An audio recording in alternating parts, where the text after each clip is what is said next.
Welcome to the Games Revealed podcast. Join our revolving group of guests as we explore the world of video games, hardware, and general nerdiness. From the Steam Deck to playing your favorite games in the haunted woods, we cover fun and entertaining topics that any gentle gamer can enjoy.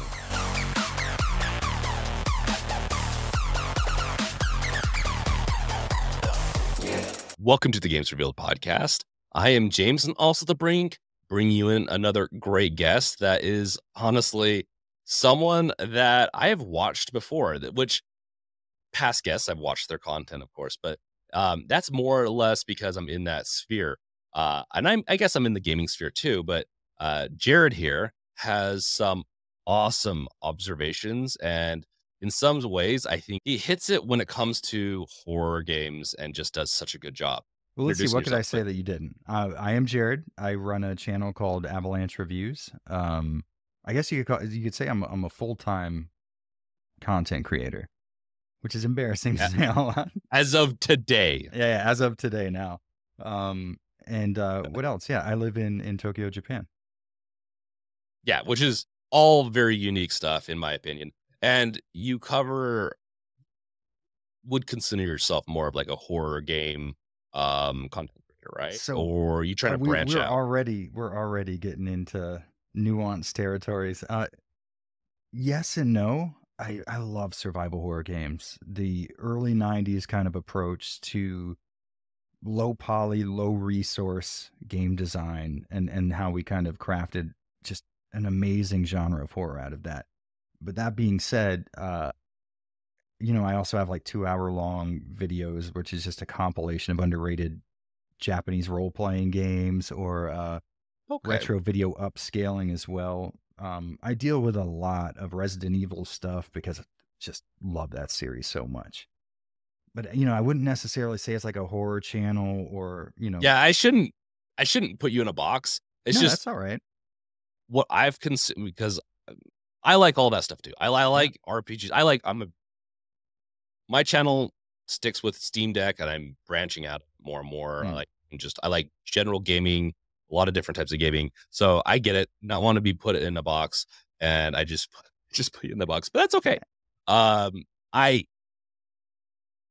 really do like your take on like Dead Space and a bunch of other videos that you've had, and so yeah, that's why I'll like nerd out on those areas. So don't I'm worry about totally it too okay much. with that. Those are the ones I'm just like I jive really well with. I really like uh those game types of games, and I don't get to talk to too many people these days Mm. that understand how good survival horror can be. Oh yeah. So, and with that, what games are you playing these days? Or what are you playing right now? Or is there specific Hmm. game that you're just really enjoying right now? I would say I'm in the middle of a few different projects that I'm kind of working on disparate parts of at the same time. So right now I'm doing I just finished covering Alan Wake over on my channel, and I'm trying to do all of the Remedy games post Max Payne. So Control and I've forgotten its name again. Everybody seems to oh Christ. I just got done capturing all the footage. Quantum Break thing. Quantum Break, There yeah. we go. I actually think that's an underrated title. I actually liked Very it. underrated. It has a lot of flaws, but it is very Remedy in the way it's designed. And Mhm. the story is subjective, but I think it's one of the better parts of the game. And then being able to like stop time and shoot. Who doesn't like that? But I'm doing that, the Remedy games post Max Payne, which is super fun. I haven't played Control except for like 10 minutes, and I thought I didn't like it before, but after those 10 minutes, I'm really stoked to get into it and form my ideas. I've played the beginning a Mhm. couple of times, and I have not been able to get into that game. I know it's good. Mm. I just need to get past the beginning, and I just haven't yet. There's a lot of games like that for me where everybody's like, yeah, you should play this game. And I play it and I'm like, I'm playing this and I can see how it's so good. Why do I not want to keep doing it though? Yeah, I've had a Yeah, few different experiences like that where it's just like, I know this is a good game. I'm playing it right now and it feels great, but why don't I want to keep playing it? yeah, yeah. For me, it's just about getting into it. Like a lot of games have this problem of long intros. If you don't get me into the core part of the game or have a hook, Mhm. I get bored early. But once you hook me, and it's very easy to hook me, Yeah. just bring up an interesting fact or an interesting thing of the world or whatever, and I'm hooked. Mhm. Um, and so yeah, and Control's one of those where it's interesting, but I'm so confused in the beginning where I'm like, I still don't have that hook, Mhm. but I do plan on playing it more one day. You bring up Control because it's one of those ones where I'm like, I want to play it so Yeah, bad, yeah. and No, I I get that because get that was distracted. that was me. A lot of people were recommending it, and I'm such a like a visuals obsessed guy that just the sort of the way that it looked, it didn't seem to me like anything special or appealing. Uh, it it seemed kind of bland visually speaking. It's like, yeah, it's Hmm. office levels and stuff, and they were going for a sort of more muted design language, and I really enjoy it. But when you're trying to capture someone's attention in like a trailer or something, I don't think is as effective. But now that I played it just for the short time that I have, I get it. Like I 100% get why that visual style is so interesting. But if it wasn't a Remedy game, I don't think people would have given it much time of day based just on how it Yeah, looked. Remedy is a really interesting studio. Mm. Because all their games do have, and I think a lot of studios tend to their signature style, or you start to play one and you're like, this is like Max Payne. And then sometimes I forget, like with Mm. Control, I forget. I'm like, oh yeah, it's I Yeah. get playing. I'm like, why does this feel so much like Max Payne in some ways, and in some of their writing and everything? And I feel like um, Alan Wake and some of those other titles are just like that, where you're just like, Yep. you play 100% Alan agree. Wake and you're like, the TV thing, Max Yeah, Payne, yeah. 100%. Mhm, Like mhm, you're just like, oh my gosh, they have a trope. Um, yeah. okay. Well, So other than the Remedy stuff, I'm working my way through all of the ports of Resident Evil Remake, the original. So there was the GameCube original, then there was the Wii re-release, doing some emulation stuff, and then PS3, PS5, Series X, Switch as well. So just like taking those different ports, comparing them together. This one has 720p video output. This one, for some reason, takes away the motion blur. This one keeps it. Just a little cool, interesting stuff like that. interesting. Wow, you really get into the details of things, which is good. Which is good. You know, That's what makes.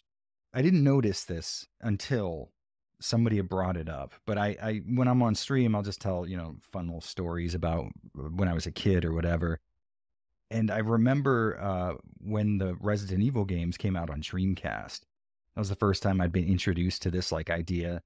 A game could come out on a lesser powerful system and then be re-released on a more powerful one, and it looks better.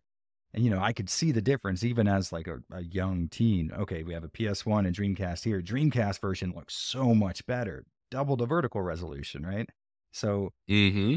ever since then, I didn't know that I was so interested in this stuff, but I super was. I didn't have an outlet for it. And then I had this YouTube channel and I started making these videos, and I would do these full series retrospectives. And I'd be like, oh, well, I have the PS2 version and the GameCube version here. Let's see, that make an interesting video topic.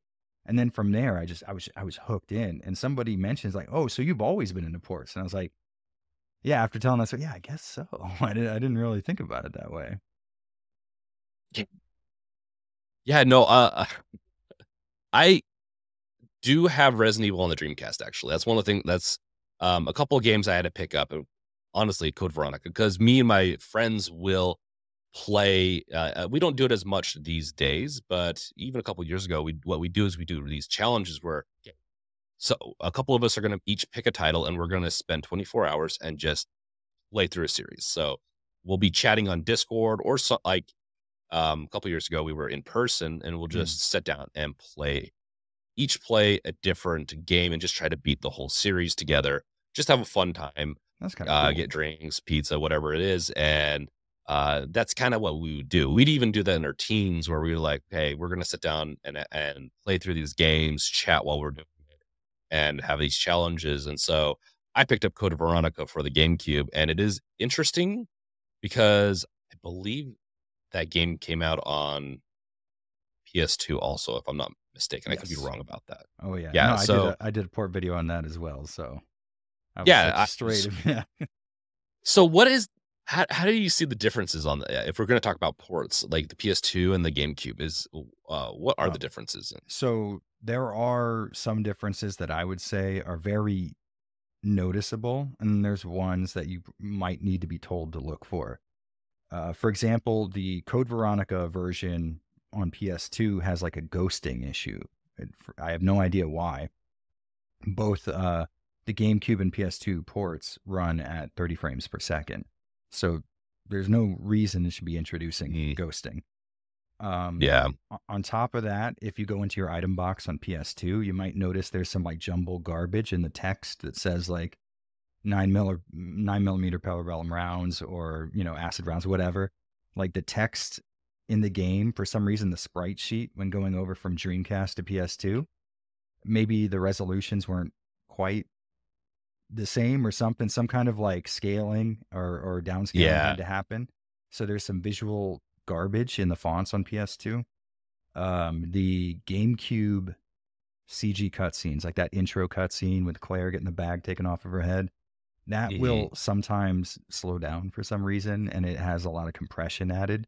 But that's one of those things, if you didn't have both versions playing side by side, you're Interesting. probably not going to notice little things like that. But, with the It's ghosting or maybe the brightness levels not like being super high up and blacks kind of getting crushed in the detail. interesting. It's got to be almost guaranteed. It's on the video encoding and decoding kind of side of things, along with it could there's because the hardware differences are there. That's Hmm. probably what I'm kind of thinking. If it's not anything to do with software, So they obviously they it's both the they hardware. both run at 480i internally. I think the PS2 has a very interesting way its frame buffer has to be filled and emptied. Mm, And those early dev kits for PS2s had to run at 60 frames per second. And maybe what we're seeing is some kind of weird frame rate resampling problem from this thing trying to keep up with the frame buffer of the PS2. I don't know. That's a guess, uh, but to be fair, I think it's a good guess. It from what I know, it's just yeah, it definitely sounds like it's just dealing with different hardwares and not redoing some of the animations or the engine just didn't it handles it differently. so this Um, into conversation right here is what I like about different ports is like just speculating on it. You'll see in my yeah, videos, I do not have an explanation for a lot of the stuff that goes down. Sometimes it's really easy. The GameCube little mini disc are very small as far as capacity goes. You're going to have to compress those CG cutscenes way harder than you did even on yeah. Dreamcast. So things you can 100% intuit, but then sometimes where you got to roll the dice and say, I don't know, maybe a developer wasn't on his game for this port. Well, and can't say that nowadays. No developer does well. They're all bad in the gaming sphere. Back then, you had to be better, but in all reality, um, today we have more standardized hardware. I feel like if you're playing something on the PlayStation 5 or the Xbox, their hardware is so similar Mm. that it's only a few things that are going to be off that will cause certain weird issues For because sure. the different RAM types potentially Mm. back if we go back into like the Dreamcast, PS2 and all those like a lot less people to develop these things. Like their teams weren't nearly as big. The hardware was a little like actually quite a bit different in some ways. Oh, as Um, far as architecture goes, between like a yeah, Dreamcast, GameCube, and Xbox, they were different universes of programming yep. knowledge. Very interesting And so stuff. the APIs to develop on these things were as unified. And so it's a different world than it was. Now, that being said, the games are so massive nowadays. Mm. It would be a whole other podcast to talk about probably some of the honestly, this is a really fun topic. It Oh would be yeah. really fun for another podcast to go really deep into uh the differences between developing a game and the hardware of back in the 90s, Mm. 2000s, even if you want to talk about 80s even, as opposed to in the 2020s and stuff like Mm. that. So, um, but today's topic I chose because I really like your take on survival horror and to put you back into that box. I'm sorry, I know we kind of like we jumped out of the box, started going down some other stuff, even though it was still survival horror. I'm putting you back in that box. No, Let's do it. no, no, don't need to stifle it too much of the conversation. What makes a good horror game? And I think we could really dive deep into this and have a lot of fun and bring up titles whenever you want. Bring up whatever. Let's use our full utility belt, if you want to say, on figuring this out. Let's do it. All right. So I will tell you, I am not much of a horror game aficionado, actually, which sounds weird because I do love survival horror. But a lot of the aspects of survival horror, the horror is sort of derived from a less like freak out and scare you in the moment kind of thing, and more of like a general atmosphere of dread or very oppressive kind of atmosphere. You know, you're walking around in the Spencer Mansion in RE1, and things are relatively melodic as far as the music goes. It's not like harsh and in your face like a Kiryamoka's work in Silent Hill. And still, for some reason, you're in an empty room with 0 zombies in it. You cannot be harmed, and you're still a little weirded out. You're a little on edge. I Oh think yeah, that's the what I like about atmosphere survival horror. is and a good survival horror, it does require atmosphere. I think any game requires a good atmosphere, but if you get it wrong with the survival horror, and that's fine if we even talk about survival horror more than anything. Like, Sure. I feel like there are a lot of good horror titles, but some of the best ones are survival. So there's Yeah, no I would agree. I eh, have played, of course, horror games that don't play like a survival horror title that I've been just infatuated with. But for the most part, if I had to make a guess and just have it be statistically most likely to be correct, it'd probably be a survival horror game if I'm picking a great horror title. for the most part for me too. Um, So fear, like if we go out of the survival horror, Mm, even though I feel like in every horror game, you're just trying to survive. So, yeah. uh, but they are a little different. But like with fear, it doesn't hold up very well to this day. But back in the day, that game was freak for me. I I don't know if you've think ever played that game though. I have. Oddly enough, I talked about the ports of that game too. I love Oh, Fear. Very just I have a very interesting nostalgic memory of Fear with my wife who's upstairs right now. We downloaded the demo off of like gamespot.com or something like I forget where. ye- But we were playing the oh yeah. demo for Fear, and I might have gotten it in a PC gaming mag. And she was like, You have to let me know when this game comes out, and I'll call off of work and we'll play it together." And I bought it with a bunch of my friends. We were at the mall, and we just came across it. It was like, "Oh, Fear's out. Hell yeah, let's get it." And me and my buddy Nick took it home, played it for about 4 hours, and my wife got off of work, and she's like, "What the Oh fuck no. happened to giving me a call?" Oh no. Yeah. It's a very fun memory, but she loves Fear as well, just because she loved watching me play it, and that she got the horror aspect of it because she didn't have to mechanically control the game, and for her, it was a much better experience. But I think getting to your point though, I think Fear doesn't work as well today because so many games after Fear kind of copied that formula of, Oh. freak the player out. uh, Fear isn't necessarily a horror game, but I think it's a first person shooter with a very effective horror atmosphere, maybe. It's got like a psychological take to it Mm, too. I think yeah. when it comes to that. Not as hard as Evil Within, which I'm really curious to see what your takes are on that, but we can talk about that in a little bit. Mm. But Fear, and we got a very, I think, semi similar situation. Me and my friends picked up Fear. We played a ton. And they really liked it too. Like, Mm. and I bring up Fear because I, okay, you know what? I'm curious. What makes a horror game and not even a survival horror game to you? So I would say my definition is probably way different than what most people would want out of a horror game. But for me, I kind of want a horror game to mess me up a little bit. Like I used to watch a TV show on MTV called The Max based on the comic book. And Okay. I was very young at the time, maybe 10 years old. And there's an episode where Julie Winter's mom Julie, as a child, like a 7-year-old kid, there's a rabbit that got hit and was on the side of the road and it was just kicking its little leg. She puts it in a shoebox. She brings it to her mom. Mom, can you take care of this rabbit? And she's like, oh, well, honey, I don't think it's going to live. But Julie's a little girl. She doesn't want to hear that. The rabbit stays in the box under her bed. The mom keeps expecting it to die. And after like weeks, this thing's just scratching at the box. This episode it's incredible. It's so like engrossing. It's amazing. Yeah. But I was a 10-year-old watching this, and then eventually the mom, who's the one in the family who always makes the hard decisions and stuff, even though she puts on this picturesque wife, kind of like, has the drink by the door when the husband gets home, takes his coat kind of deal. She Mhm. gets up in the middle of the night with a hammer and kills the rabbit. And as a 10-year-old, it messed me up. My brain was fucked. And I want something to put me in a similar state when I play a horror game. So it might be like Silent Hill, where I'm just like depressed out of my mind because it's such a sad, like Silent Hill 2, for example. Or for Silent Hill 1, you're just questioning what's real all the time. Like, okay, is the nightmare world real? Did Harry actually die? If you get the bad ending, did he die in the car crash? Like, I enjoy Yeah. stuff that kind of just messes my brain up.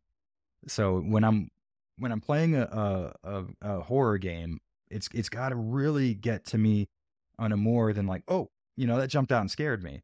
So with Resident Evil, you have the atmosphere that's there, and the atmosphere just all the time it's on top of you. And even if you speed run the Mhm. game, you can't help but feel that atmosphere there. And I think that's for me, that's what a horror game is you have to mess my brain up in some way. And if you can't do that, you have to make me feel scared despite the fact that nothing scary on screen is happening. Like everybody remembers Yeah. the Cerberus coming through the window in RE1. That I would say is probably the worst thing someone could see if they were wanting to get into the classic PS1 Resident Evil, because they're going to be expecting a game that plays like that, where 95% of Resident Evil 1 is spent in a room with zero enemies because you've already killed them and you're trying to find out where to use this key next, if you've never played it. You're trying to get through the maze, but I think the suspense is still there. You're like, "Well, is something else Yeah, gonna of happen?" Because course. they will still Absolutely. surprise you. They do, and they do it later on when you come back from the guardhouse. They repopulate the mansion with enemies, and you have a new enemy type introduced. So you end up being rewarded for being scared like that and feeling like something's going to come out, because it does eventually. That's the horror to me, is that the suspense and the tension of knowing that something's about to jump out, but it Okay. never does. That's the thing. When it So does jump out, that's cool, but it's that sweet spot just before it does, where you're thinking it could, or it's Schrodinger's jump scare. It could happen, it couldn't Schrodinger's happen, jumps. you know? Well, that's what makes suspense, right? You Mm. don't know when it and that's what makes, I think, a lot of Japanese horror games really good is that they do a really good job of toning that line of suspense of, like, when is this going to happen? When is when am I gonna be, scared again? What's next around the corner? And sometimes, uh, it's a little I've played a few games where it's a little goofy, but Mm. other times where you're just like, "I was not expecting it to happen here or come from here." Like, coming from the window, like, talking about, um, the dog in Resident Evil coming through the window, Mm. it just was not very, expected at that time when I was Yeah. playing it I was also, like, in my I don't remember how old I was, probably pretty young. I was not expecting, and so it was really fun, and every time you walked past that hallway, you're like, "Is there something else gonna be coming No, out for at" sure, yeah. you just don't know, and I think that they did a really good job with that, You know with how what I old that think game is. really helps with that though? It sort of, helps, pump that atmosphere up, is the pre-rendered nature of the camera angles. I'm sorry, the Yeah, static nature of the camera angles and the static pre-rendered it yeah. backgrounds, because they're using camera angles you would see in a horror movie. You have like Dutch angles, real Mhm. close up, like that hallway in RE2 where you're looking through the window. It's a very voyeuristic vibe you get from that. And a lot of people might not even be aware that they're being psychologically manipulated by these camera angles. And that's what a good cinematographer will do. I'm feeling an emotion in this movie that you haven't told me to feel yet. And it's just because the camera's looking real close up on this guy's face. I'm getting nervous.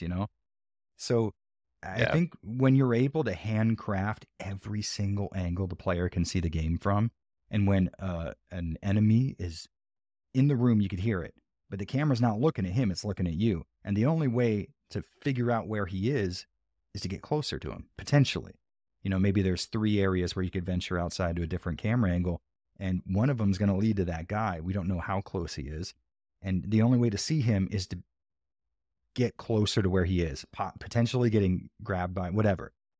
That's a big deal. It does a lot of work, and a lot of people tend to think it's just like an antiquated game design thing, and it is to a degree, but there's a Yeah, reason why it worked so well, is because you weren't even aware that, maybe someone listening to this didn't know this is what was going on, and they go back and they play Code Veronica, whatever it is, and they're like, oh yeah, that's right, this camera angle makes me feel like my character's being watched from afar, whatever it is. I think that's huge with a horror game. You have to that is. have Yeah, you know control over what? what the player can see. Come to think of it, yeah, that I never put 2 and 2 together on, like, it being more of a you're watching that character Mm, almost, or yeah. the character is being observed from a third party, and that can Mm, definitely add. Okay, that makes a lot more sense. I I will have to say, I do love the current way Resident Evil series is going, where it's either first person or, the third person shooter style, but mm. the classic styles are still great.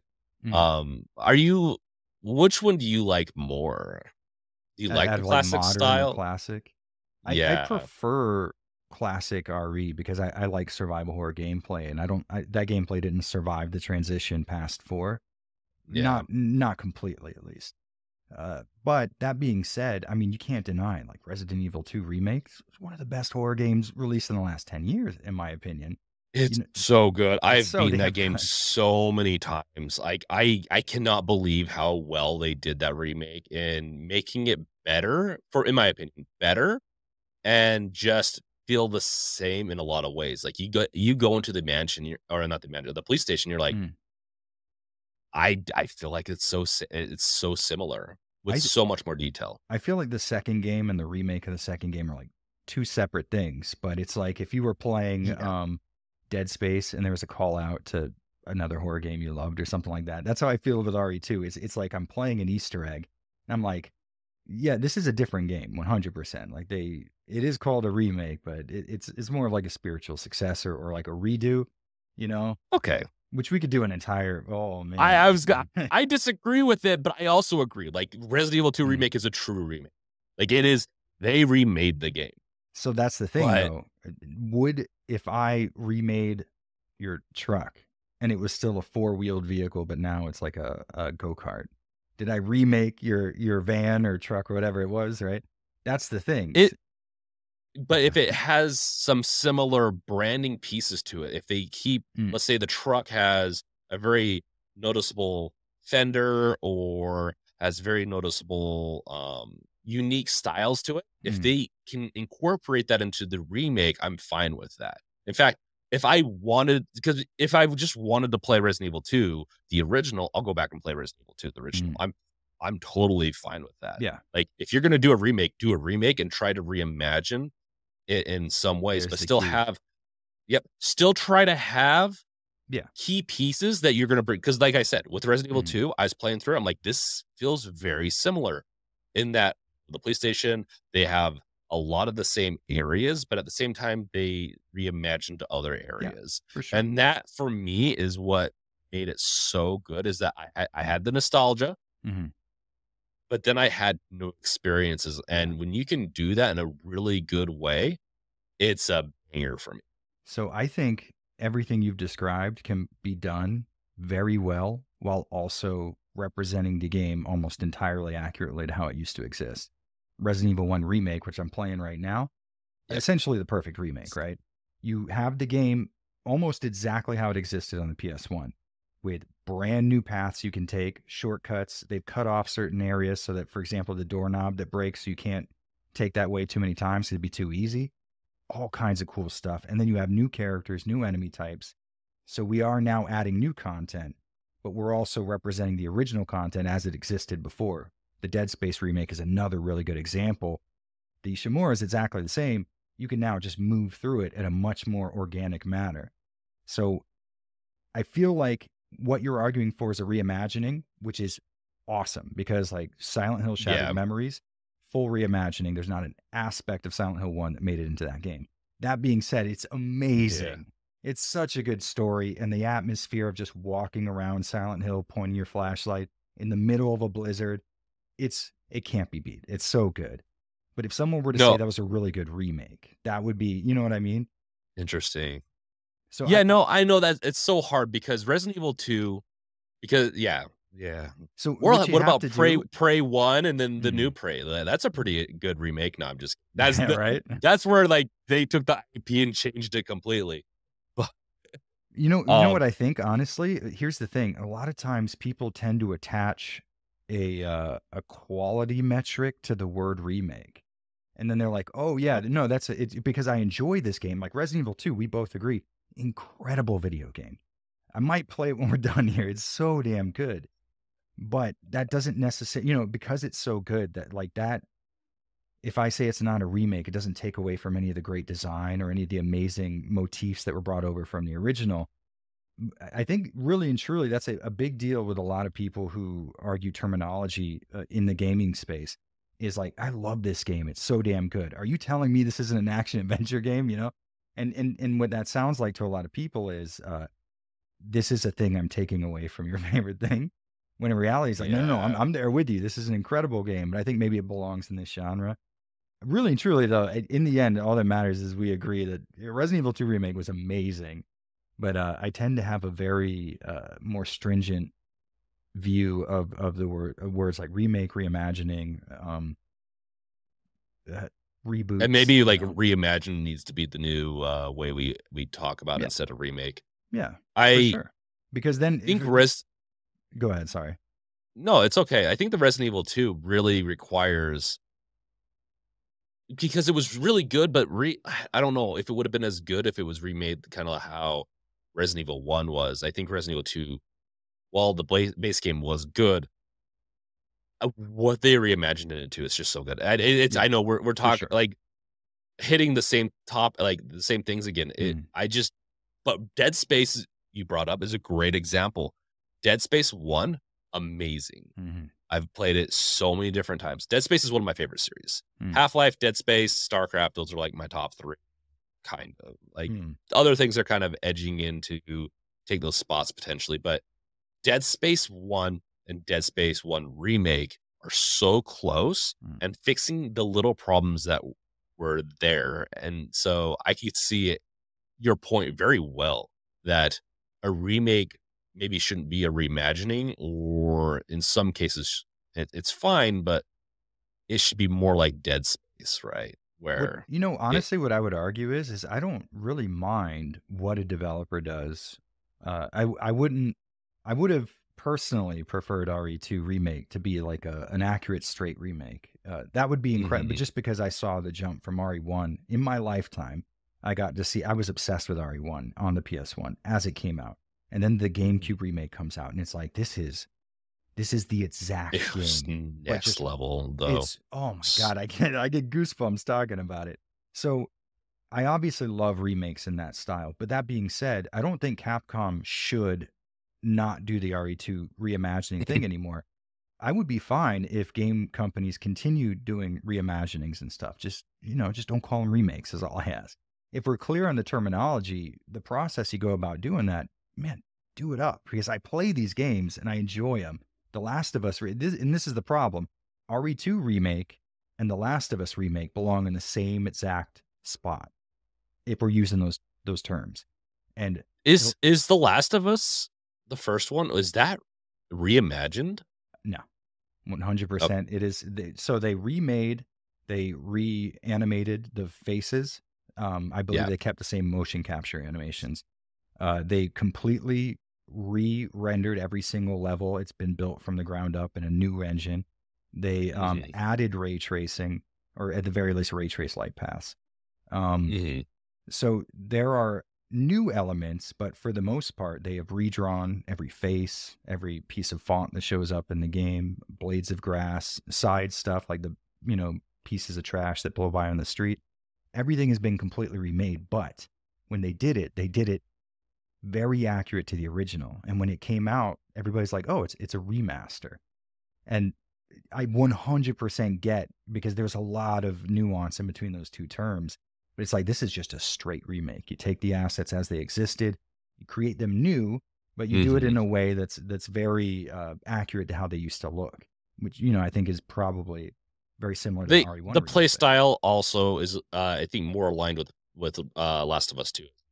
Only by certain degrees. That's what I had heard at Yeah. first, and then playing through, because I did a video on The Last of Us as well. I think Hmm. it was about an hour and 45 minutes or something, and it's uh, when you play the original on the PS3 and you play the PS5 remake, really what you feel are changes in maybe the distance it'll snap to an auto aim, or how easy it is to stagger an enemy, put them into a pain state. Little stuff like that you probably wouldn't necessarily think of as like massive improvements, but all of them put together when you're in a fight, like it's not even in the same league as the original.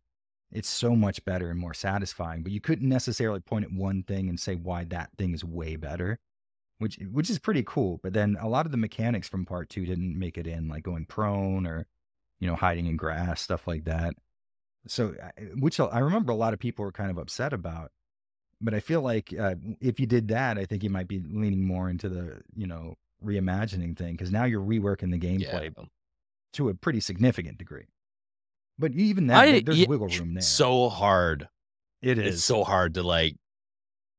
Yeah, no, because I thought you were going more that it was reimagined. I'm like, I don't.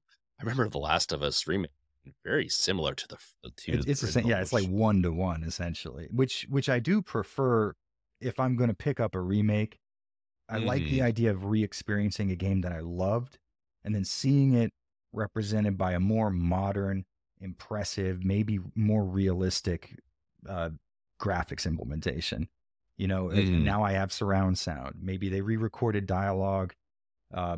Thankfully, they didn't do that in The Last of Us 1, because holy hell, what an emotional delivery from everybody involved.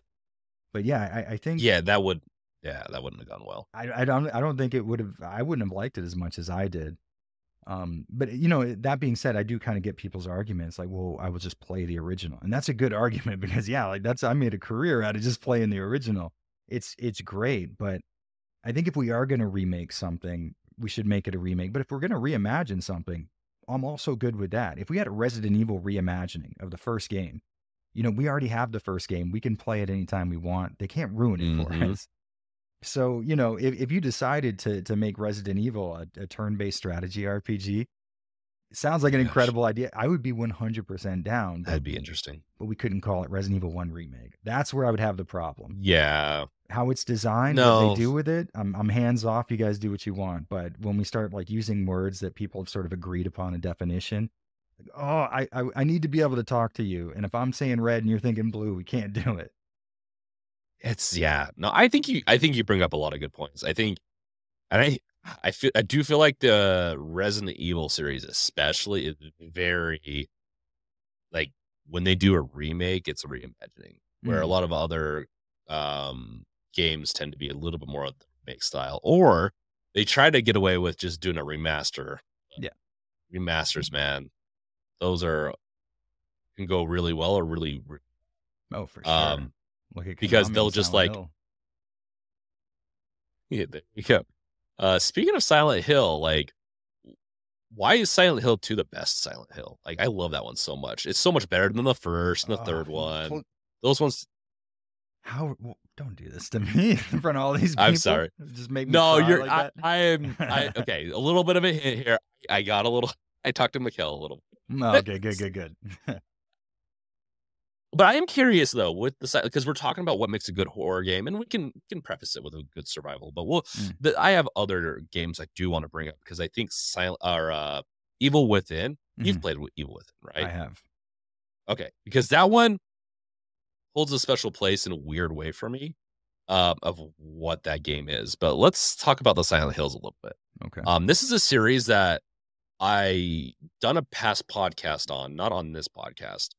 Um, we did it. I did it with some friends, and we really like Silent Hill 1, 2, and 3. Like, there's a lot of story to it that I feel like I missed when I played through them. Mhm. And I don't even Silent Hill 2 is actually the one I remember the most, and I know that's the one that a lot of people do. Yeah. I'm kind of interested in your take on all these and what makes them so good. I think what makes Silent Hill so good is the same thing that makes Resident Evil so good. It is a Japanese game developer uh, trying their hand at a very foreign style of horror to them. I mean, they're taking images from Kindergarten Cop to make the school in Silent Hill. These guys were out of their element, and it's that outsider looking in sort of Hmm. uh, feeling that you get off of these projects.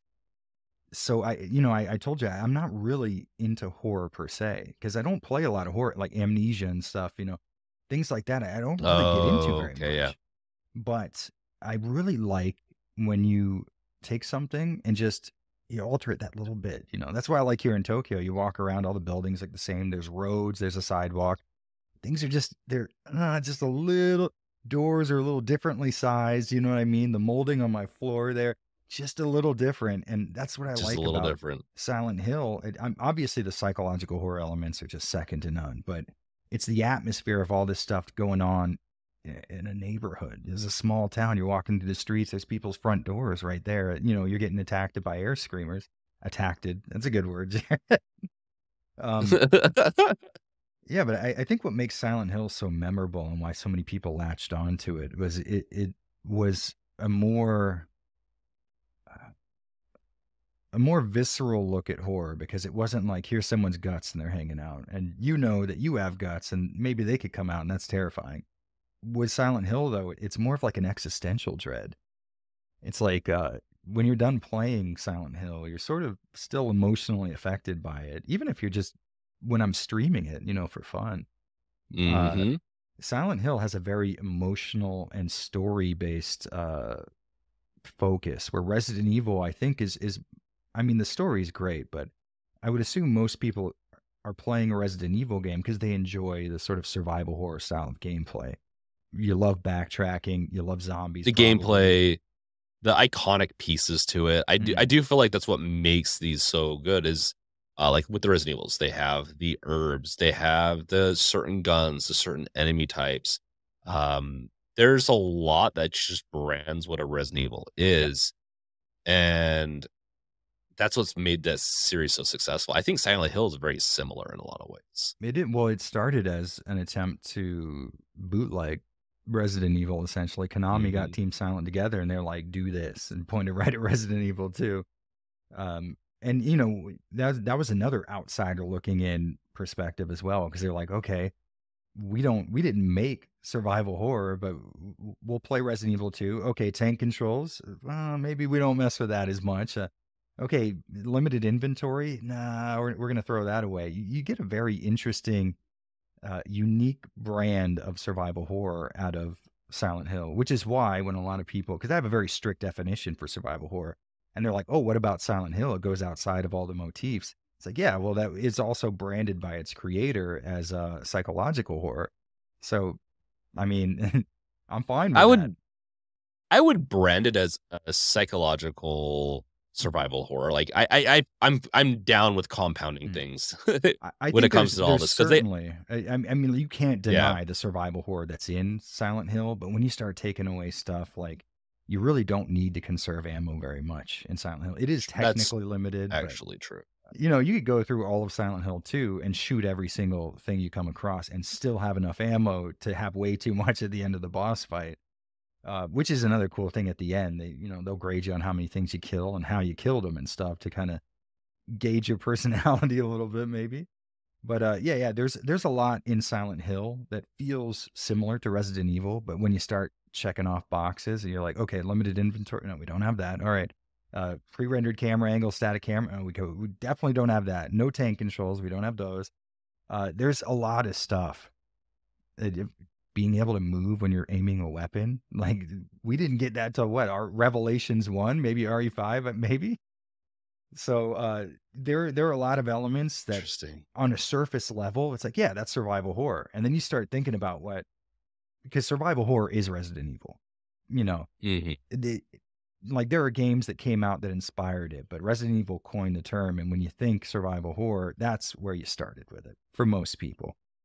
And I think if you're not including a pretty significant amount of those elements, I don't think you count as survival horror. But, you know, with Silent Hill, if you have the control in your hand, you're playing it. Yeah, this is a survival horror game. You have to start really thinking about stuff. And I don't blame anybody for not wanting to do that. It's awful. Don't ever think deeply about video games. Ah, I think it's good. I think it's good. What we're doing here, deep diving into things, Mm, thinking deep, I think is interesting because there was a lot of thought and effort put into a lot of these games. And especially, I don't know, there's just that's why I like your takes on your reviews and stuff like that. Is there like Silent Hill? I didn't realize how deep it could go with the story, with a lot of mm, different things. Even though I consumed it as a kid, I going back and consuming the Wikipedia and doing stuff, research mm. for a podcast I did, I was shocked at like Yeah. how much detail is packed into these games Oh, yeah. or is assumed by it when you're Well, here's the playing it. thing. I'm really glad that you mentioned it's like, oh yeah, when I first played Silent Hill and I go back, it's like there was so much story there that I just wasn't aware of. That is, I would assume, the majority experience with Silent Hill. So Mhm. the reason why the Silent Hill fandom is so toxic is a lot of people that are in it are people who played, which there's nothing wrong with. It's an incredible game, and if you want to just play it and get that surface level experience, there's nothing negative about that. You know, that was me when I first played Silent Hill 1. When I finished Silent Hill 1, I started immediately theorizing like, okay, in my mind, yeah, yeah, he died in the car accident at the very start of the game, and all of this is just his mind kind of like dying, right? That was the most incredible story to me. That is not the canon story of Mhm. of Silent Hill 1, but that same kind of scenario you will see play out in forum posts, in Wikipedia comments. People can't seem to agree on the story of Silent Hill, which is insane because the story of Silent Hill is written down in the games in full. It is all accessible. You get all of it, right? But if you are someone like you before you started doing research who just played through Silent Hills 1, 2, and 3, and you're like, this is my general overview idea of what the series is about, I could see why you'd come to all of those conclusions. But like you know now, if you start digging into the game and when you go through and you're aware of that and you go back and replay Silent Hills 1, 2, and 3, there's a mountain of stuff there you never saw. And of course you would have thought A when it was actually B if you had never seen evidence for B or whatever. But yeah, the Silent Hill community is always at each other's throat. And it's because there's a bunch of people who have like read every document and they're like, okay, no, Mhm. Alyssa was burned by a boiler explosion. They were not trying to sacrifice her to bring about a demon birth because that would kill her and she wouldn't be able to physically have the demon inside of her. Uh, if you had not played Silent Hill 1 to a heavy degree and you had not read a police report that's in the game, you would never know that. And of course, you would think Yep. she had to be cleansed by fire. Does that not sound like the cult is trying to? Of course, that's what that sounds like. And that's the beauty of the game, but that's why everybody argues about it. No, and that's what makes cult classics is Mhm. there's it can be very deep. There's a lot of misconceptions Mhm. and it allows for discourse. I think Yeah. those are really important. Mhm. That's what makes it so interesting. Are you excited for the remakes that are coming out and the new Silent Hills and whatever? Like there's a resurgence of Silent Hill coming. Yes and no. See, the problem is that Silent Hill is such a deeply personal series. And so, like I said before, so many people, and again, this is not a dig or an insult at all, because it's not cool to have spent so much of your life going over Silent Hill lore. No one's thinking you're popular because of that. It's okay to play a game for a very surface level fun experience, and you put the controller down, you say that was a fun use of my time, and that's as far as it goes for you. That's killer. Uh, but then there are people who don't do that, and they know a shit ton about the game. Like you probably Mhm. shouldn't argue with them about it at that point. Um, Yeah, don't bring it up. I get that one because or not even that. Well, I have see, my games where I'll just yeah, yeah. And even I'll if you defend. wanted to talk about, to like a Silent Hill fanatic about like, here's what I think happened. That's awesome because they can, be like, oh yeah, that's a killer perspective. Here's what I used to think or whatever. But then if someone goes, yeah, but in the game, here's what physically happened in front of you, and we could show it because it's it's represented like on a physical disc that we could always use for a reference. People tend to take that very personally because the stereotype is this: Silent Hill is 100% up to your interpretation, and it is a psychological story, but that doesn't mean that every psychological element is for you to interpret. It is fun to do that, but there is like a core Yeah. narrative that's going on that you can follow. You know, but like I said, a lot of the arguments just come from people who want it to be up to their interpretation. And I want it to be too. It would be fun if everybody got their own experience out of a game. But the guy who created it wrote a story and dialogue and text into it, and it goes that way. And that's cool if you like this way better, but maybe don't argue about the thing that people have empirical evidence for. Yeah, no. So, uh, I I am always welcoming more of what I like. Mhm. Now with Dead Oh, Space, no, no, let's I'm say sorry. if I Dead went off on a rant. My bad. I didn't even answer the new Silent Hill stuff. I'm so you did, you to a did, degree, but that's my you issue. answered it, The and people that who are gonna be making it. you're like you're fine with it, but it's a very personal story that you are worried that will be, and they are reimagines. It looks Yeah. like I that's don't what think it looks like it's to me. not they're not gonna be Silent Hill games, but I bet you $10 they're gonna be really good horror games. It's gonna be like Resident Evil 2 Mm, remake. yeah. I I'm so excited for these. Now, when it comes to Silent Hill, I'm not, because I only did like 1 or 2 playthroughs as a kid, Mhm. and Silent Hill 2 is my favorite one, which It's a great game. You're not it's the wrong one for that liking it. it shows my, like, from my understanding, a lot of Silent Hill fans, it's not as, the other ones are better, or in some ways they like 'em more. The Pyramid Head Mhm. and the surprise ending are like what I think of Silent Hill. Sure. I love it, and so like, in the sense of, I love the Silent Hills. I'm really excited to see where they to re-experience this series in the new games, but Mhm. I also get, after doing the research, how much there is a deep community with the originals, and so Yeah. it'll be really interesting to see how that plays out, and I'll probably stay away from that Reddit page a little bit That'd be because wise too. Really and truly, if you're happy with what you know about Silent Hill, please don't learn anymore because you won't be any more yeah. happy. You'll just argue more. It's an awful I experience. think it's interesting. Mm, I don't have nostalgia tied to it as much. Like, my nostalgia is Pyramid Head, which is, I think, one of the freakiest characters yeah. in any franchise for some reason, and I call him Pyramid Head, whatever his name is. Like, the cone guy. Uh, that was the scariest guy for me to fight, probably in Ooh. almost, I was also much younger, though, when I Mhm. did it. Yeah, well, there's a good reason for that. He's such a cool character. He's awesome. Yes. He's dope Yes. as hell. And just so you know, just in case you ever get into an argument with Silent Hill nerds, it's the Red Pyramid thing. It's his Yes. accepted title. When I don't care that people call him Pyramid Head. He's got a pyramid for a head. That's his name. I don't give a shit.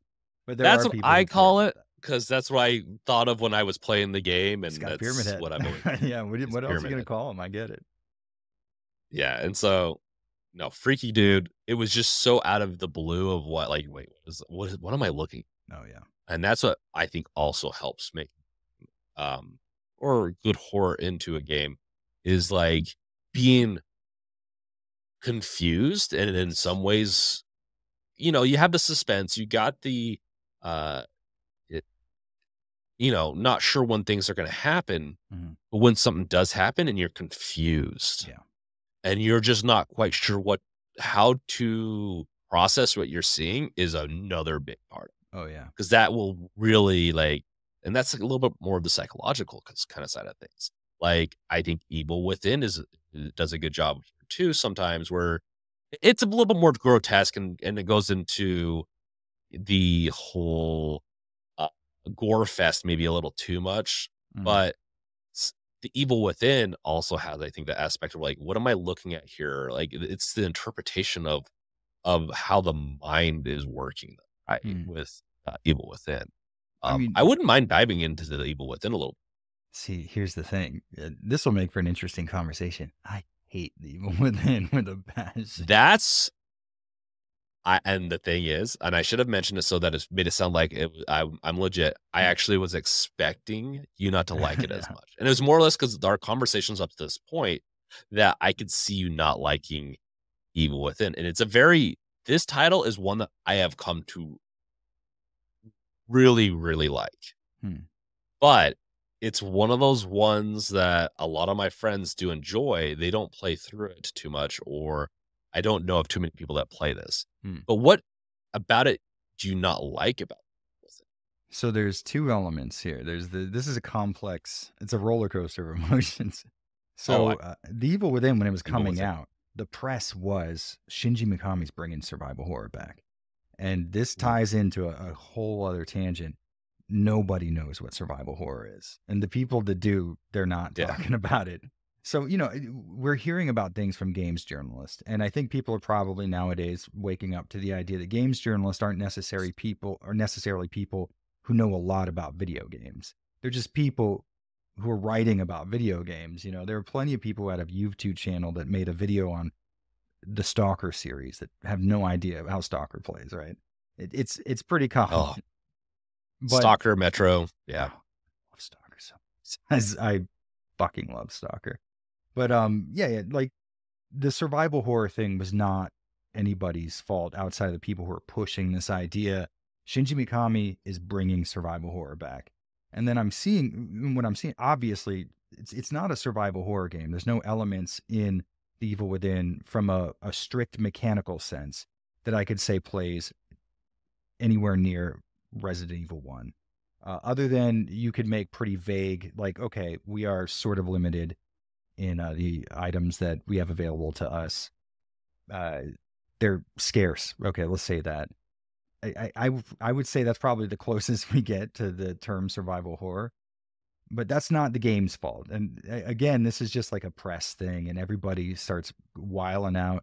People who've never played a Resident Evil game are talking about how survival horror is back. It's like, how the hell would you know if it was ever gone in the first place? Um, but yeah, so like that's not the game's fault. Then I played the game, and Yeah. I didn't. I got to the first. I returned to the insane asylum where you can sit like in a chair and improve your stats or whatever. And I stopped playing it there. It was during a stream. Now I will say that I was having a really bad time with a PC port. It was just dropping frames on a 3080 Ti. Mm, It was poorly hmm optimized. Again, that's also not the game's fault.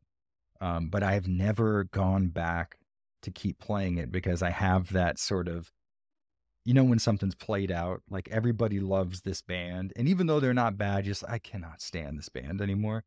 So It's wait, have you finished Evil Within? Nope. And I am planning Oh, on doing like I want to make a video, and the premise is interesting. I hated the Evil Within before I played it. Whatever. Like I'll finish it in the video, and let's let the script, decide how I feel about it.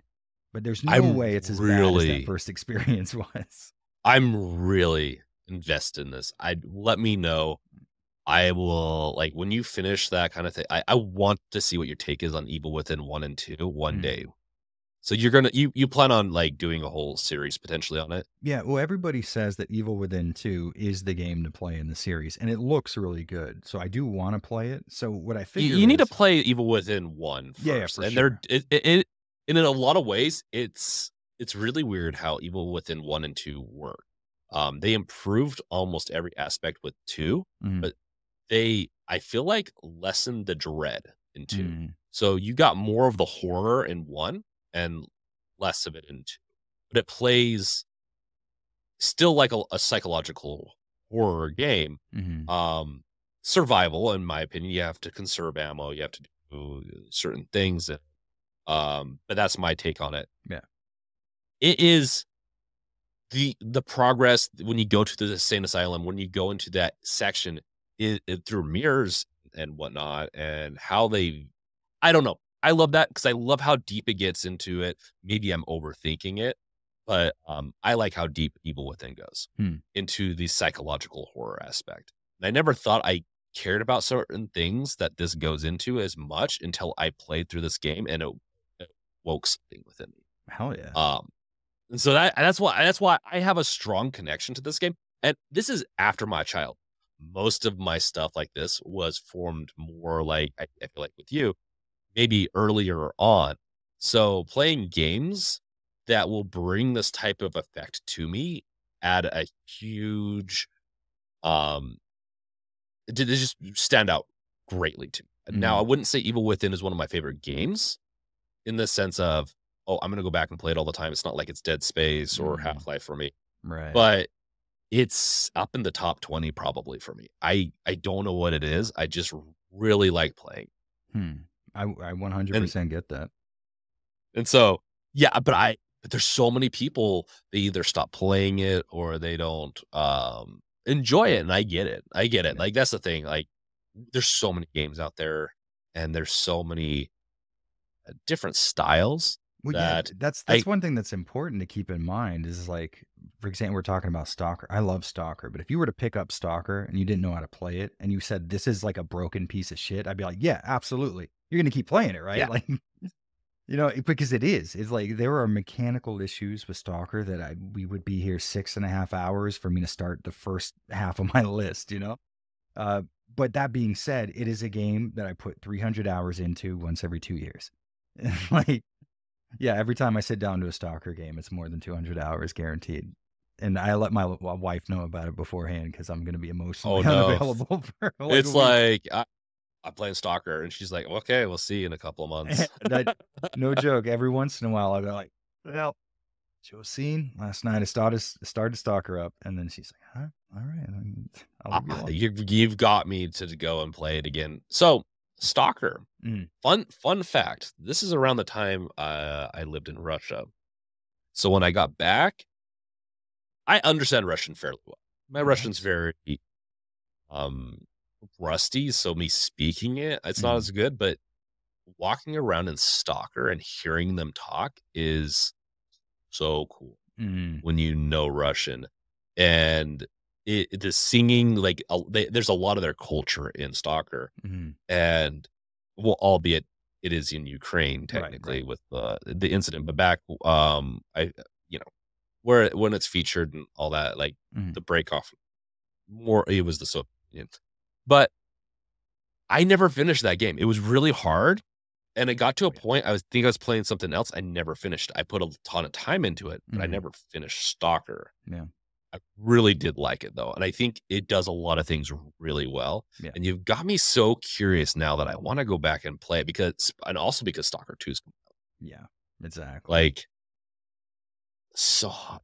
I think we're getting so many good, and that's another thing. Like, um, we could probably, if you don't mind, we can move on, or we could talk about Stalker. But we could probably spend a lot of time talking about Stalker. I know we'll be here for the full runtime of the game if you let me get on it. Yeah, well, it'll be fun. Maybe we can come back and talk about a Mm, different aspect of this. sure. But I'm gonna have to wrap up the episode here in just a little bit. Okay. But do I am curious what your current take on horror games that are coming out or survival horror. There's a lot of different types and styles coming out. I watched a video recently. I'm like, wow, there's a lot more horror games coming out than I realized in the Oh next yeah. year. Man, that well goes deep. We're eating well. My opinions of horror games right now very high. Even games that I don't like. The latest. It's not Amnesia. What's that series? Maybe it was Amnesia. It's one of those. Amnesia Bunker Yeah, that was one. really good. See, It was really good. I I don't was even like so that surprised. series, but I'm so stoked that people get to play a new entry in a horror game that isn't like a like boo in your face, but it's Call of Duty. The series is fine. Bunker is the only one that's got me to finish it. I Yeah, finished on everybody's stream. I telling me. loved it. Mm, It was so different. Such a and once again, I like perspectives. I like different takes. The way that they do that game was her.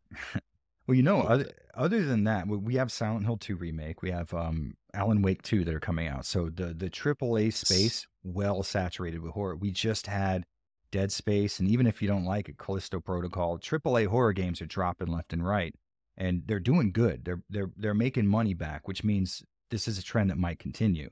But aside from that, in the indie space, I don't know if you're aware of this, but there might be 12, 12 survival horror games in the works right now.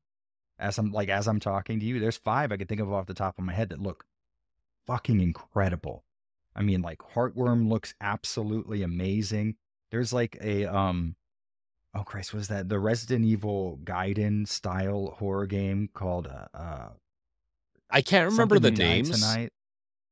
Yeah, there's so many Resident Evil like games coming out that look really It's like original incredible. Resident Evil style. Post Trauma is coming out Post and trauma. looks incredible. Like there are Yeah.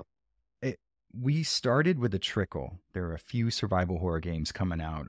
Tormented Souls is what really blew me up to this Mhm, whole scene. mhm. Alyssa came out, and I was like, these are like traditional classic survival horror games. Some of them using like 240p polygon graphics. I'm in, but the floodgate broke, and we're getting a million of them now. I have a series called Modern RE Clones, and I had to stop doing it because I need to let all these games finish development. I'm not going to play demos Oh. anymore.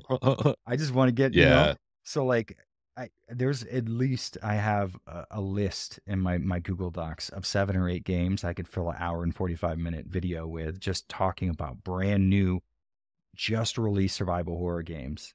I mean, God, we're eating so well. I almost It feel like something bad is going to happen pretty soon because there's no way oh, we get off no. this good. It so here's the bad. There's just too many to play for me. Yeah, I get I'm not that. gonna have the time to play all of them, so Mm, unfortunately, I feel like, some of the gems that aren't gonna be rated as high, I might miss because sometimes I don't need the game to be rated highly for me to enjoy it. oh, for Some sure. games that are not as good, I will find like, I will find a lot of, good in them. It just Mm, depends. yeah, So that's my, like, the downside to all this is that there's too many for me to play, yeah, and I have to then make a choice, and sometimes, decision paralysis kinda happens where I'm like, "Okay, well, maybe I won't choose any of them, and sure. I'm gonna go play Starfield."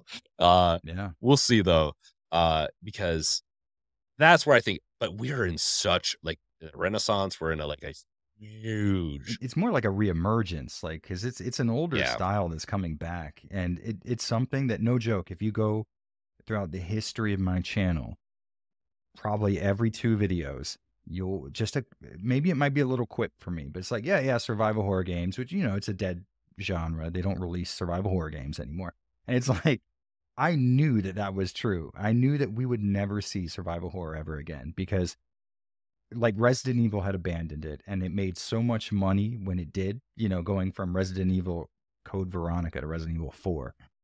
They're not comparable. It's insane how much money Resident Evil 4 made. So I was like, that's it. It's done. I mean, no one's going to want to waste money on a project that isn't going to, do any kind of Yeah. revenue whatsoever. And then we get games like Signalis that just blows the scene up, which is, have you played Signalis, by the way? I have not. Oh, it's so good. It's so good.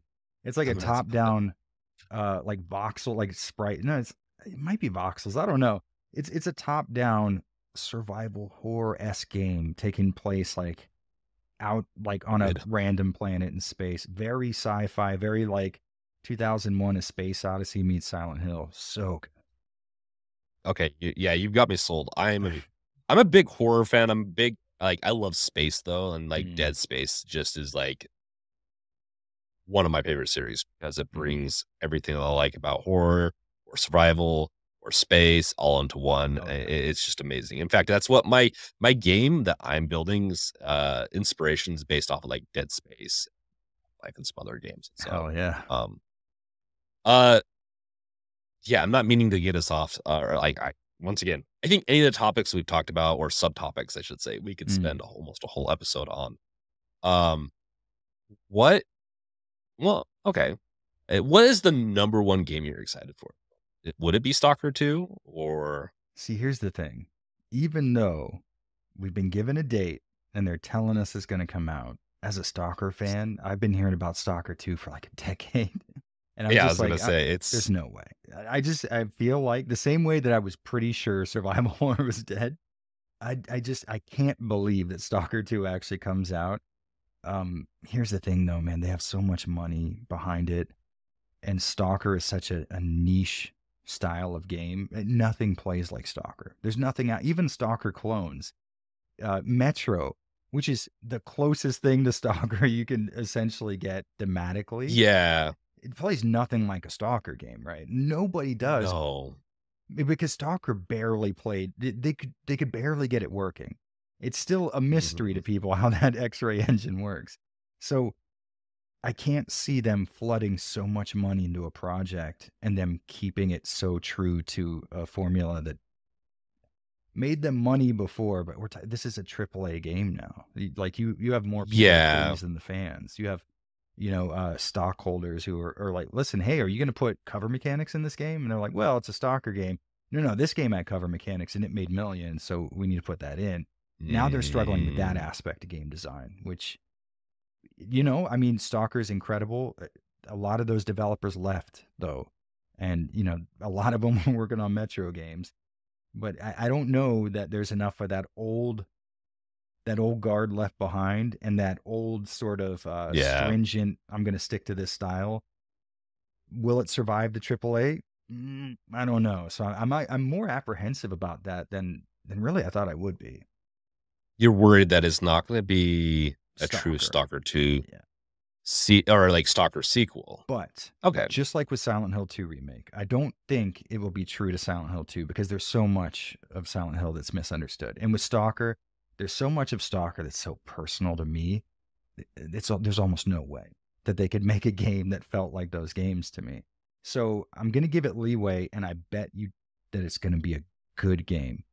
And I would rather be in the zone. I would rather go to Corden, to Rookie Village, and be able to do that in a game that maybe isn't quite so accurate to Stalker than to never be able to see that world from a new perspective again. So I welcome something new, but I'm also sort of mentally preparing to be let down maybe in some areas.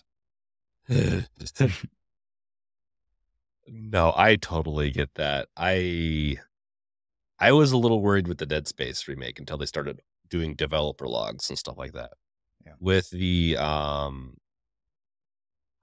I'm really excited for it though, I will have to say. Mm. With Stalker 2. I think it's going to bring it because Stalker 1, some of the pitfalls for me made it a little too hard to keep on playing. Bugs, because I think I got into a place that started crashing, eventually got it working later on, but Mm. the magic was already gone. I just didn't that's one of the reasons I didn't finish it. Sure. Um, as long as they make a pretty good smooth experience for me, I'm 100% down for that game. I'm Yeah. always down for any game that can bring me in, and it's very easy. That's what makes it hard for me to decide at a game. Very easy to bring me into a game. It's just, there's so many games doing it nowadays. I don't have the time. Yeah. And that's what makes it so hard with the current scene with the survival horror, with all the horror games coming out. Mm. There's just not enough time to play them all. You know And maybe that's the true horror of it. what's terribly ironic, uh, is ever since I started making money off of video games essentially with YouTube, I have played less and less games for myself. For Mhm. example, right now I'm running through the Resident Evil Remake ports, and I love playing Resident Evil Remake, but I'm not playing it necessarily to enjoy and have fun with it. I was like, okay, I need to get footage. I got to stand in front of one of the backgrounds that has like an animated element. So when I talk about animated elements, I have footage for it. It's a different Yeah. process when you're doing that. And because of that, you can enjoy video games still, but it's really hard to, like, last night me and my wife started up Sea of Stars, which is Mm. awesome. It's so cool. Yeah, I've heard great things. It's beautiful. I really like it a lot, but like that might be the first game that I played outside of my channel for myself in like this year, maybe. Oh, wow. Yeah, so when I stream, I play anything that I wanna play. Hmm. That's how I Same here. stream. Exactly. Which is why Because no that's one like, okay, watches me, by the way. it's probably another reason why no one watches me also. I mean, I have some people, but, I because I'm like, if I'm gonna play a game, I might as well stream and just do something. Yeah. Um, and I mean, to be fair, I don't do survival and do kind of the style you do. Like, I don't have that focus on my channel, even though I'm sure some of the people that watch me are like, "Okay, let's, you need to get talking about hardware some more." Oh, there you Uh, go. Hell yeah. But I'm like, but I love Dead Space, and so Mm. people are sick and tired of me just talking about Dead Space, and I'm never gonna stop. Hear that, listeners? Never gonna stop. I love Dead Space too much. Resident Evils, I love too. I love all of them, but Dead Space is just the one. I don't know what it is. It's so unique. I still don't think any game is quite replicated having the horrors of space so exposed. Hmm. Oh, I love it. Event Horizon is one of my favorite movies, and with movies, I'm very Oh, similar. okay, I yeah, don't like general horror, but I like something that's going to shake things up. Like Event Horizon, it was. it's like it's got what you were talking about before. Where there's a bit of I am confused. How is there a portal of hell out in space? Like stuff like Yep. that. Like I really get into the more psychological aspects of horror, but Dead Space felt to me like, okay, we have the more visceral, there are aliens doing stuff here, and the psychological elements going on. We've got a nice pincer attack on my psyche here. I wanted to ask you though, because you do stream video games as well. Have you found that it's hard for you to enjoy video games on like a personal level when you're streaming? I I find that like I'm talking to chat, so sometimes I'm not hearing the dialogue that's going on in the story, or I can't just like kick my feet up and relax the way I could if I was sitting on my couch playing here. That's such a good question. So it's very complicated. All depends. Mm, So Persona 5, I really like Persona 5. It's got that anime aspect to it. I sure. like a little bit darker animes typically, Hmm. but Persona 5 on the Steam Deck, this is when I want personal time or I'm not streaming, I usually pick up a game that's like more story based, like Sea of Stars is Hmm. one that I'm excited to play on the Steam Deck. Hmm. That's where I distinguish things. I'll Uh, play this on the upstairs in my bed, wherever it is, like mm, all the fun times with that. When I'm doing streams is when it's more like intensive games where I often try to pick, even though like there's games I want to play. mhm, I will stick to games that I know I will play well.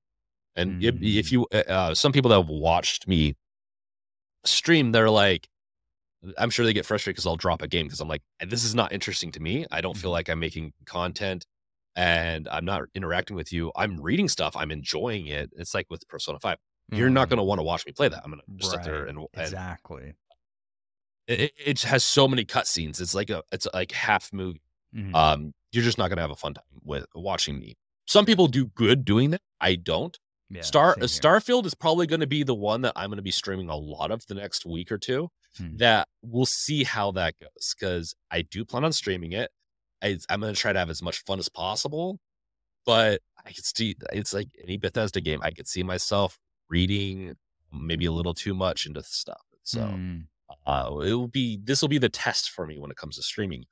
But like with the Dead Space remake, Resident Evil 4 remake, mhm, I've played those again. So people get to experience me playing something new, kind of, mhm. but at the same time, I get to be goofy because I'm like, I can ruin these certain areas for me if I want because I've already experienced. Yeah. And so Yeah. and I like experiencing things with friends. Like I played, especially when I replay games, I used to do that a lot with friends. Mhm. So it's almost bringing that back to replaying things with friends again when I'm chatting with chat. Yeah. So That's that's how I approach streaming part. as well. For me, it's all about just being able to talk to people like this. So you have your chat, and someone's Mhm. like, "Oh yeah, did you play this game from the '90s?" And I go off on a 35-minute rant about sometimes something that's related. Most of the time, it's not. But yeah, it's just a chance for me to talk to people, and the video game is kind of auxiliary, which is why I try not to play games that I want to care about or get into, because I found even when I'm playing games that I love, as the story cutscene is going on, I'm checking chat to make sure, because I don't want to be, if someone like maybe joined up as a channel member or super chatted me, it'd be so rude for me to just, and I do sometimes, I don't notice because I'm paying attention to the game. And like a big part of it for me is just to be talking. I want to talk to people a lot. Mhm. And it's just so hard for me to even be good at video games while I'm talking and not paying attention at all. It really is. I found that horror is one of my favorite ones to stream. Mm, I enjoy it on like by myself a little bit more, but mhm, I do get it. And I like my goopiness to come out. I get a little bit more goofy. Like with Amnesia, the bunker, love that game. I don't know if I would have liked it as much actually playing it by myself for some reason. Like Mm, I do like being scared by myself or like having a little bit of that like suspense or whatever it is, but mm. going through and having people interact and seeing I don't get jump scared as much these days, Yeah. but I don't act. So don't worry people Mm, watch this. I don't act it out, but sometimes I'll overblow things because it's fun to mm. um with the exception of I think there's like one true jump scare in that game, maybe two.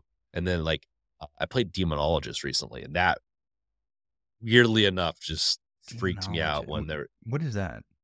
so if have you ever heard of Phasmophobia? Yes. It's a clone of Phasmophobia. Oh, cool. Albeit I think Phasmophobia is a better game, better balanced everything. Mhm. Demonologist has like very aggressive. So I was not expecting how aggressive it was when I was playing by myself on stream. Mm. And I'm like, wait a second. Like I was not expecting some kid to just roll on in on uh, the door bursts open, the kid rolls on in. I'm like, okay, I was not expecting this. So it freaked me out. They've done a decent enough job, but it's a little aggressive. Mm. I can see myself becoming more sanitized to play along. Um, but that's a complete. Those are games that are you like Phasmophobia. You sit down with friends and Mhm. you get a ghost hunt and kind of have like a fun fake ghost hunt Yeah, instead yeah. of like which I do want to do in real life. I'm very skeptical, which I think frustrates some of my fans. Mm. Um, it's about the experience of just like freaking out to do a ghost For thing, and so sure. I You know, like that. me and a buddy, when me and my wife first moved out of my parents' house, we had a roommate, and me and him fed into each other's bullshit really well. So we started watching, like ghost adventures and like ghost hunting stuff, and we're like, dude, we could do this. So I went out and bought a little tape, not a tape recorder, like a digital recorder, and we are trying to get EVPs, man. We were having fun with that stuff. I have something that will detect like the temperature drops and stuff Mm. like that. I just have one thing. Dude, It's hell just yeah. fun. It's fun. It's Once super again, fun. very skeptical, Mhm. but it's fun to do. That's Yeah, just for my take sure. on it. Hell yeah. It's feeding off each other's energy and Mm. having fun with people. I could just imagine doing something like that in Japan. I could also see it being maybe frowned upon. Um, Oh, yeah, that's true. I live in Utah. We have the Skinwalker Ranch area, which is just Oh, all sorts of nice. what's going on over there. And so one day. Hell yeah. That's another topic for another time for another podcast or whatever. We're gonna have to wind down on this one. This one's a little I get caught up. We could make these 3-hour podcasts, and so I careful. Um, before we head out, any last things you want to cement into this episode and on this, like what makes a good horror, Mm. or you could even say like really quickly what makes a bad horror. I think what makes a bad horror game is I mean, what makes a good horror game is super subjective, but what makes a bad horror game is even more subjective because there's so many bad horror games that I like.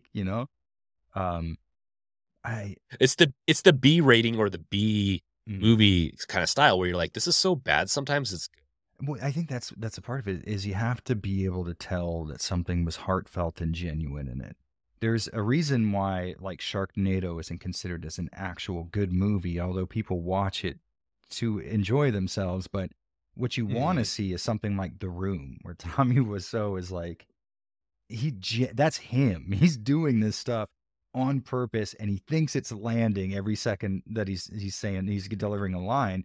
That's what I want out of a horror game, even if it doesn't land. Like Resident Evil One's dialogue, Oh awful. It's yeah, so bad, it's but awful, but man, it's they are so try. That is heartfelt. You could hear the mhm. Japanese man who's not a native level English speaker struggling to write that script without an internet translator. It's amazing. So maybe that's what it is right there. That's the key. Is if you can play it and you could feel that the horror is heartfelt. Like this is something that someone tried to make on purpose in order to scare you. And even when it doesn't work, you really appreciate that. Oh no. Okay, that's an amazing answer. My answer would be like, uh, I'm deeply disturbed by this. Mm, Walk away. game. Yeah.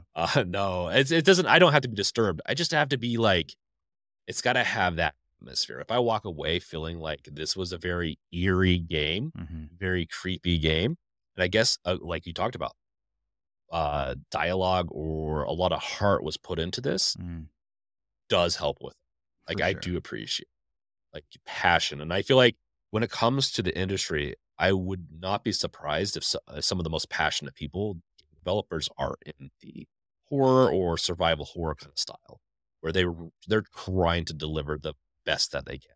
Yeah. Um, I would not be surprised if that's the case. So with that, we got to end this thing, unfortunately. It's been a great ride. Mm. Definitely gonna have to have you back on. There's so much more that I would love to talk about. I'd love to do a deep dive into Dead Space, to be fair. But hell Um, yeah. I did a full series retrospective. I played every I game that's ever had the Dead Space title.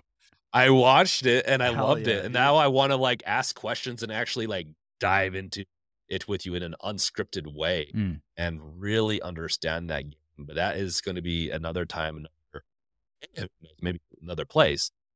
So I'll definitely, we're gonna have to keep chatting Hell about all yeah. this stuff afterwards. But any plugs you want to give, anything you want to tell the audience, like when it comes to social, whatever. I mean, basically just the YouTube channel, Avalanche Reviews. I do have a Twitter, Avalanche Jared, Jared, and it's not important to go there. It's just like if I find a new band or if I, find a cool spot in Tokyo, I'll post a pickup or something. But it's not like too important to do that. But the I videos think I'd it's say are very. there. I will counter this. Mm, His Twitter is much more fascinating than a lot of other Twitters, and especially mine. I'll say. If you want to learn a little bit more about Jared, like that's a good one I think to follow. Mm, That's outside of like what your channel does. mm. So that I'll help boost that up a I little. appreciate it. Okay. And no problem. And as always, if you're watching or listening to this, you can find more episodes of this on Spotify, Apple Music, wherever it is. YouTube is the biggest one for me, but also if you want to see the bonus level, which is we just go deep into the Tokyo lifestyle, I guess lifestyle or whatever you want to call it. Like essentially Jared lives in Tokyo, Japan, which Mm, is fascinating. I love it. And we dive deep into that in the bonus levels. So if you want to unlock that, you can become a member of the Games Revealed channel, or you can become a member of the Patreon.